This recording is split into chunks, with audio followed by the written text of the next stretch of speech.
شیخ سراج،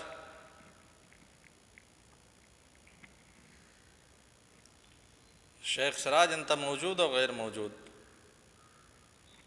قبل اس کے کہ درس شروع کیا جائے کوئی سوال ہے آپ کے پاس؟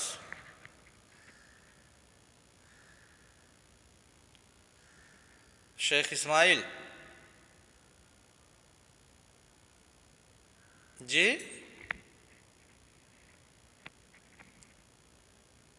اچھا. شیخ آفاق هل عندك من شيء؟ کیونکہ آج دوسرے بحث میں انشاءاللہ ہم لوگ داخل ہوں گے، ملائکہ، انبیاء اور کتب کے تعلق سے اہل سنت والجماعت کا عقیدہ کیا ہے اس پہ گفتگو کریں گے. تو اگر پچھلے جو اسباق گزر چکے ہیں ان میں کوئی اشکال ہو، کوئی استفسار ہو تو آپ پوچھ سکتے ہیں.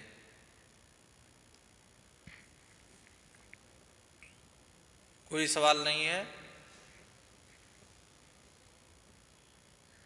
واضح ہے الحمدللہ ساری چیزیں جو پڑھائی گئی ہیں.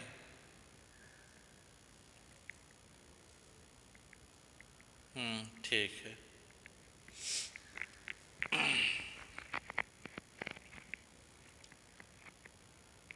امام طحاوی رحمہ اللہ کہتے ہیں الحمدللہ رب العالمین والصلاة والسلام علی رسولہ الکریم وعلی آلہ وصحبہ اجمعین ومن تبعہم بإحسان الی یوم الدین، اما بعد. عربی میں پڑھائیں شباب یا اردو میں؟ اردو میں. امام طحاوی رحمہ اللہ کہتے ہیں وَنُؤْمِنُ بِالْمَلَائِكَةِ وَالنَّبِيِّينَ وَالْكُتُبِ الْمُنَزَّلَةِ عَلَى الْمُرْسَلِينَ وَنَشْهَدُ أَنَّهُمْ كَانُوا عَلَى الْحَقِّ الْمُبِينِ. یہ امام طحاوی رحمہ اللہ کا قول ہے. اہل سنت والجماعت اور سلف صالحین کے عقیدے کی وضاحت کرنے کے لیے امام طحاوی رحمہ اللہ نے ایک بہت ہی مختصر عبارت کے ذریعہ سے ان کے عقیدے کی وضاحت کر دی کہ ہم لوگ یعنی اہل سنہ والجماعہ اور سلف صالحین جن کی ہم اقتداء اور اتباع کرتے ہیں، ان لوگوں کا منہج ملائکہ کے بارے میں کیا ہے؟ ملائکہ پر ہم ایمان رکھتے ہیں، نبیین پر ایمان رکھتے ہیں، انبیاء پر ایمان رکھتے ہیں، اور انبیاء پر جو کتابیں نازل کی گئی ان پر بھی ایمان رکھتے ہیں، اور اس بات کی ہم گواہی دیتے ہیں یعنی اعتقاد رکھتے ہیں اور اقرار بھی کرتے ہیں کہ جتنے بھی انبیاء آئے سارے کے سارے انبیاء حق مبین پر تھے. ٹھیک ہے؟ تو ملائکہ پہ ایمان اور انبیاء پہ ایمان، کتب پہ ایمان، یہ اہل سنہ والجماعہ کے اصول ایمان میں سے 3 ہیں. یہی وہ اصول ایمان ہیں جن کا تذکرہ اللہ کے رسول صلی اللہ علیہ وسلم نے حضرت جبریل علیہ السلام کی حدیث میں، طویل حدیث میں ذکر کیا ہے. جب حضرت جبریل علیہ السلام اللہ کے نبی صلی اللہ علیہ وسلم کے پاس آئے دحیہ الکلبی کی شکل میں اور بیٹھ گئے، آپ لوگوں نے پڑھا ہوگا اس حدیث کو، حضرت عمر رضی اللہ تعالیٰ عنہ راوی ہیں حدیث کے. جب اللہ کے رسول صلی اللہ علیہ وسلم کے پاس آئے، بیٹھ گئے اور اپنے ہاتھوں کو اللہ کے رسول صلی اللہ علیہ وسلم کے ران پہ رکھا یا اپنے ران پہ رکھا، پھر اس کے بعد سوال کیا کہ یا محمد اخبرنی عن الاسلام. اللہ کے رسول صلی اللہ علیہ وسلم نے بتلایا. پھر اس کے بعد کہا یا محمد اخبرنی عن الایمان. تو نبی صلی اللہ علیہ وسلم نے ایمان کے حوالے سے جو گفتگو کی، تو جب حضرت جبریل علیہ السلام نے نبی صلی اللہ علیہ وسلم سے پوچھا اخبرنی عن الایمان، ایمان کے بارے میں بتلائیے، تو اللہ کے رسول صلی اللہ علیہ وسلم نے کہا الایمان ان تؤمن باللہ وملائکتہ. آپ صلی اللہ علیہ وسلم نے اصول ایمان بتلائے، ارکان ایمان کے نام سے جو جانے جاتے ہیں کہ اللہ تبارک و تعالیٰ پہ ایمان لائیں، ملائکہ پر ایمان لائیں، اس کی کتب پر ایمان لائیں، رسولوں پر ایمان لائیں، یوم آخر پر ایمان لائیں اور تقدیر کے خیر اور شر پر ایمان لائیں۔ یہ 6 اصول ہیں ایمان کے، جن کو ارکان ایمان بھی کہا جاتا ہے۔ ان 6 ارکان میں سے علامہ طحاوی رحمہ اللہ نے مناسب تو یہی تھا کہ جیسے حدیث میں وارد ہوا ہے جس ترتیب کے ساتھ، اسی ترتیب سے گفتگو کرتے۔ سب سے پہلے ایمان باللہ لاتے، اس کے بعد ایمان بالملائکہ، پھر ایمان بالکتب، پھر ایمان بالرسل، پھر ایمان بالیوم الآخر، پھر ایمان بالقدر خیرہ و شرہ۔ مناسب یہی تھا کہ اسی ترتیب کی رعایت کرتے، لیکن علامہ طحاوی رحمہ اللہ کی کتاب پر جو ملاحظات ہیں، جو ریمارکس ہیں، ان میں سے ایک ریمارک آپ پہلے ہی جان چکے ہیں کہ علامہ طحاوی رحمہ اللہ نے اپنی کتاب کے اندر ترتیب کی بہت زیادہ رعایت نہیں کی ہے۔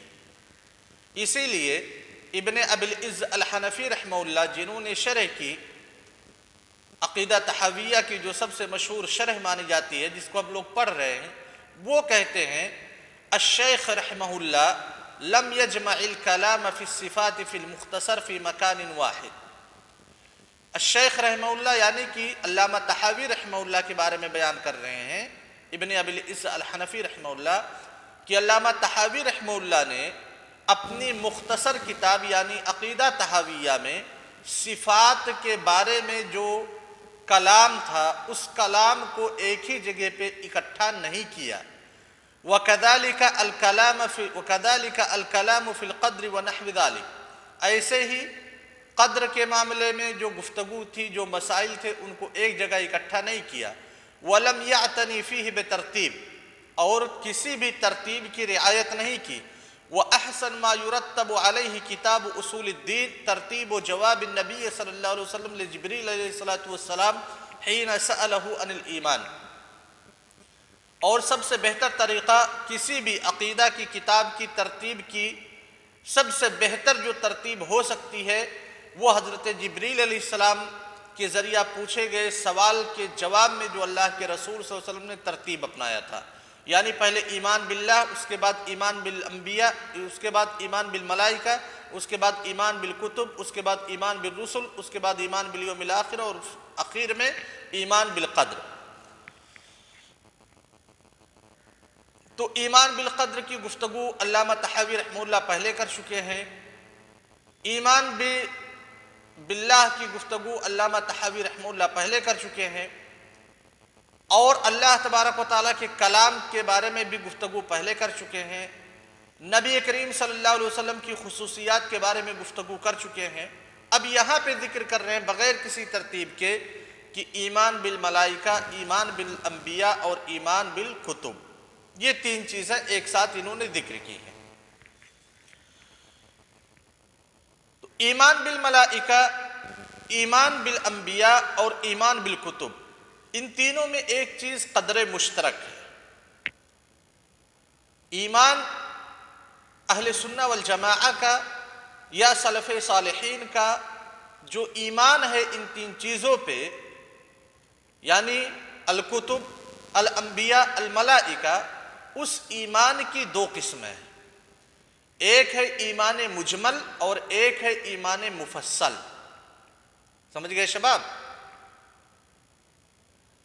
ایسے ہی جتنے اصول ایمان ہیں، چاہے ایمان باللہ ہو یا ایمان بالملائکہ یا ایمان بالکتب یا ایمان بالرسل یا ایمان بالیوم الآخر یا ایمان بالقدر، جتنے بھی اصول ایمان ہیں، ہر ایک میں سلف صالحین کے ایمان کی 2 قسمیں، 2 طرح سے وہ اعتقاد رکھتے ہیں۔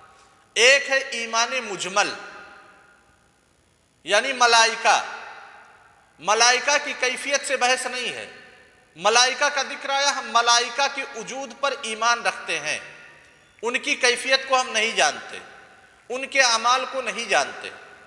تو یہ ایمان مجمل ہر ایک مسلم کے لیے ضروری ہے، چاہے وہ پڑھا لکھا ہو چاہے غیر پڑھا لکھا ہو، چاہے وہ عالم ہو چاہے جاہل ہو۔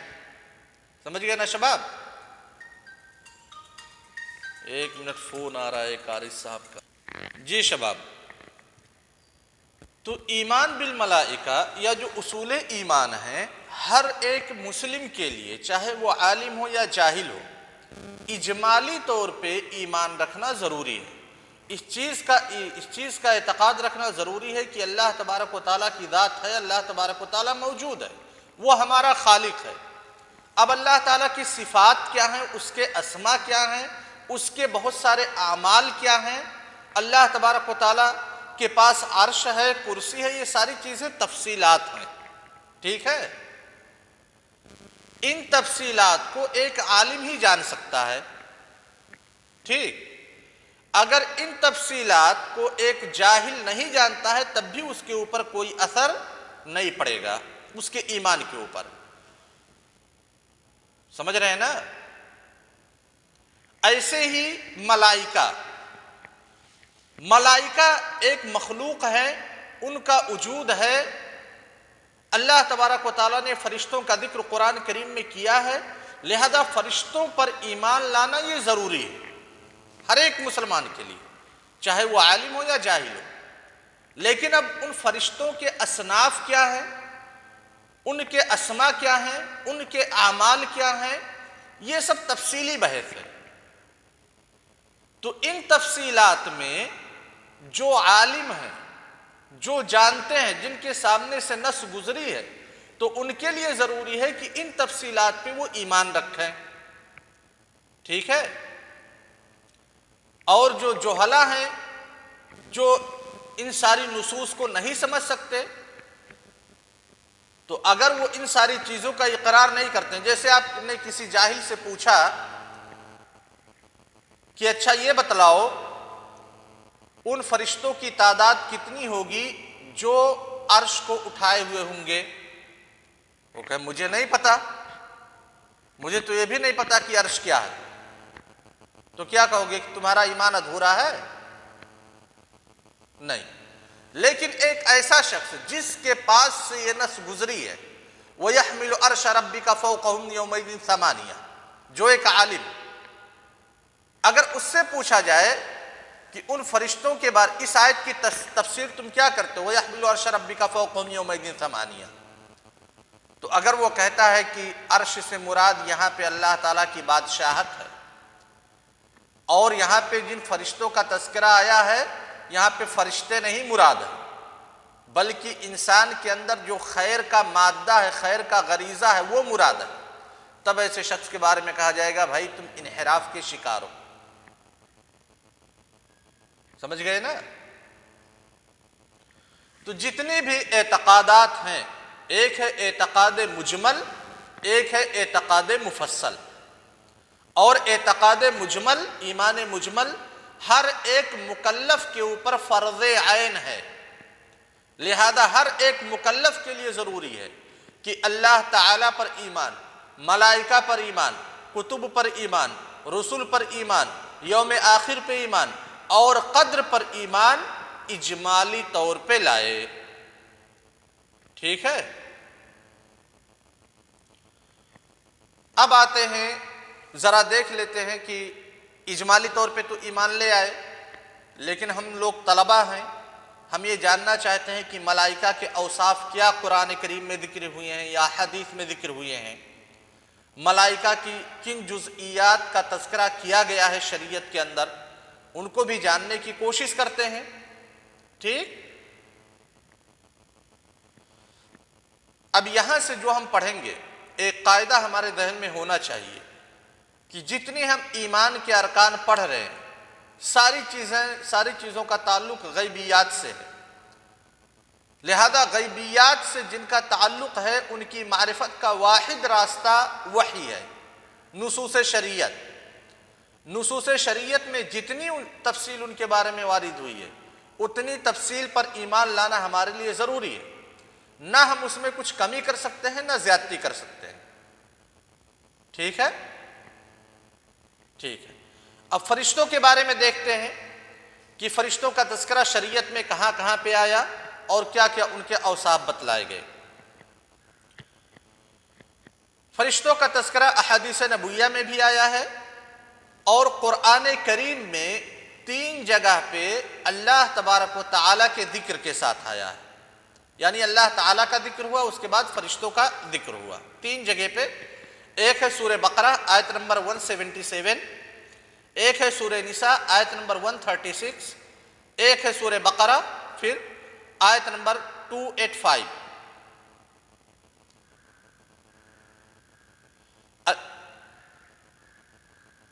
بالکل یار، والدین کے ساتھ جو حسن سلوک کا تذکرہ آیا ہے یہ عموماً اللہ تعالیٰ کے ذکر کے بعد آیا ہے، ٹھیک ہے۔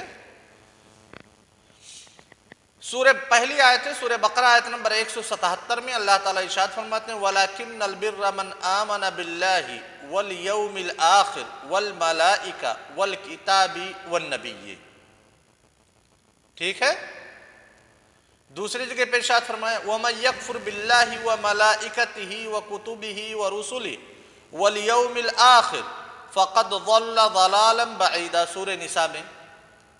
سورہ بقرہ میں ارشاد فرمایا آمن الرسول بما انزل الیہ من ربہ والمؤمنون کل آمن باللہ وملائکتہ وکتبہ ورسلہ لا نفرق بین احد من رسلہ۔ تو ملائکہ کا تذکرہ اللہ تبارک و تعالیٰ کے ذکر کے ساتھ مقرون ہو کر کے 3 مرتبہ قرآن کریم میں ذکر ہوا ہے۔ جی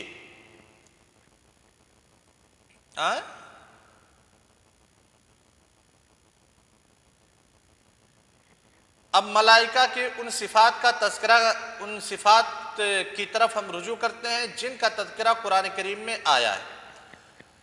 ملائکہ پر ہم ایمان رکھتے ہیں اور ان صفات پہ بھی ایمان رکھتے ہیں جن صفات کا ذکر شریعت کے اندر وارد ہوا ہے۔ لہذا اللہ تعالیٰ نے ملائکہ کے بارے میں کہا کہ وہ عباد مکرمون ہیں، عباد ہیں اللہ تعالیٰ کے، باعزت بندے ہیں، قابل تعظیم بندے ہیں۔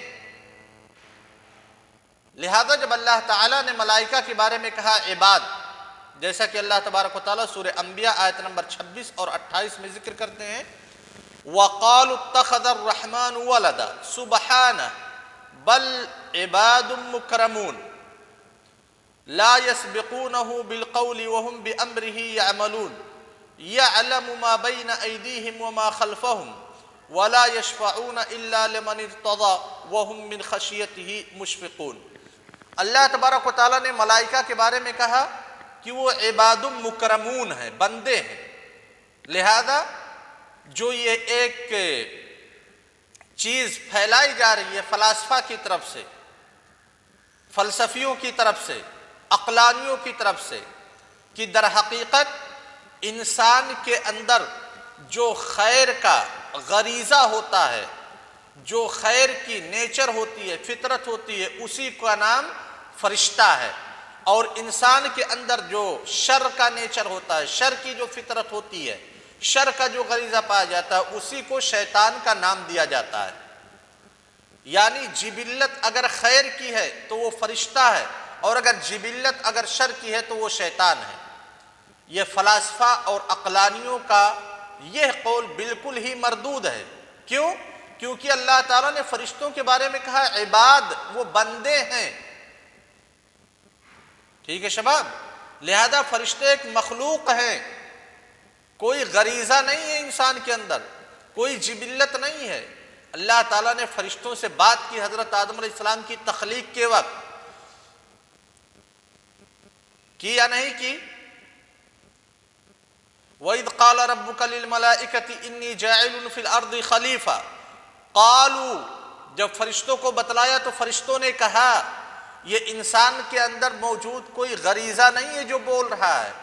قَالُوا أَتَجْعَلُ فِيهَا مَنْ يُفْسِدُ فِيهَا وَيَسْفِكُ الدِّمَاءَ نَحْنُ نُسَبِّحُ بِحَمْدِكَ وَنُقَدِّسُ لَكَ قَالَ إِنِّي أَعْلَمُ مَا لَا تَعْلَمُونَ۔ واضح ہے شباب؟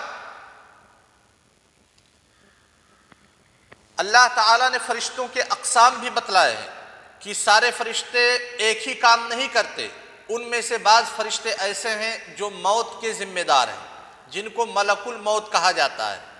اللہ تعالیٰ نے کہا قُلْ يَتَوَفَّاكُمْ مَلَكُ الْمَوْتِ الَّذِي أُكِّلَ بِكُمْ ثُمَّ إِلَىٰ رَبِّكُمْ تُرْجَعُونَ۔ بعض فرشتے ایسے ہیں جو ملک الموت کے مددگار ہیں، جو رحمت کے فرشتے ہیں اور بعض فرشتے ایسے ہیں جو عذاب کے ہیں۔ اللہ تبارک و تعالیٰ ان کے بارے میں کہتے ہیں وَلَوْ تَرَى إِذِ الظَّالِمُونَ فِي غَمَرَاتِ الْمَوْتِ وَالْمَلَائِكَةُ بَاسِطُو أَيْدِيهِمْ أَخْرِجُوا أَنفُسَكُمُ الْيَوْمَ تُجْزَوْنَ عَذَابَ الْهُونِ بِمَا كُنْتُمْ تَقُولُونَ عَلَى اللَّهِ غَيْرَ الْحَقِّ وَكُنْتُمْ عَنْ آيَاتِهِ تَسْتَكْبِرُونَ الَّذِينَ تَتَوَفَّاهُمُ الْمَلَائِكَةُ طَيِّبِينَ يَقُولُونَ سَلَامٌ عَلَيْكُمْ ادْخُلُوا الْجَنَّةَ بِمَا كُنْتُمْ تَعْمَلُونَ۔ لہذا بعض فرشتوں کی ایک قسم جو موت نکالتی ہے، یعنی ایک فرشتہ ایسا ہے جو موت کا ذمہ دار ہے۔ کچھ فرشتے ایسے ہیں جو اس ملک الموت کے معاون اور مددگار ہیں، جن کو ملائکہ رحمہ کہا جاتا ہے اور ملائکہ عذاب بھی کہا جاتا ہے۔ کچھ فرشتے ایسے ہیں جو انسان کے بندوں کے اعمال لکھنے کے لیے مقرر کیے گئے ہیں۔ اللہ تبارک و تعالیٰ سورہ انفطار میں ان کے بارے میں کہتے ہیں وَإِنَّ عَلَيْكُمْ لَحَافِظِينَ۔ کچھ فرشتے ایسے ہیں جن کو ذمہ داری دی گئی ہے رسولوں تک، انبیاء تک وحی پہنچانے کی۔ يُنَزِّلُ الْمَلَائِكَةُ بِالرُّوحِ مِنْ أَمْرِهِ، سورہ نحل آیت نمبر 2 میں اللہ تعالیٰ نے کہا۔ تو یہ فرشتوں کے اعمال کا تذکرہ ہے۔ کچھ فرشتے ایسے ہیں جو سور پھونکنے کے لیے مکلف کیے گئے ہیں۔ کچھ فرشتے ایسے ہیں جو اپنے رب کے عرش کو اٹھائے ہوئے ہوں گے۔ رب کے عرش اٹھانے سے لازم آ جاتا ہے کہ رب کو اٹھائے ہوئے ہوں گے؟ بالکل نہیں۔ لہذا یہ چیز ذہن میں نہیں آنی چاہیے کہ عرش کو اٹھائے ہوئے ہوں گے تو مطلب رب کو بھی اٹھائے ہوئے ہوں گے، نہیں۔ اور باقی جو فرشتوں کی تفصیلات ہیں انشاءاللہ کل۔ السلام علیکم ورحمۃ اللہ وبرکاتہ۔ لیکن آج کے درس کا صحیح سے خلاصہ سمجھ لینا، ٹھیک ہے؟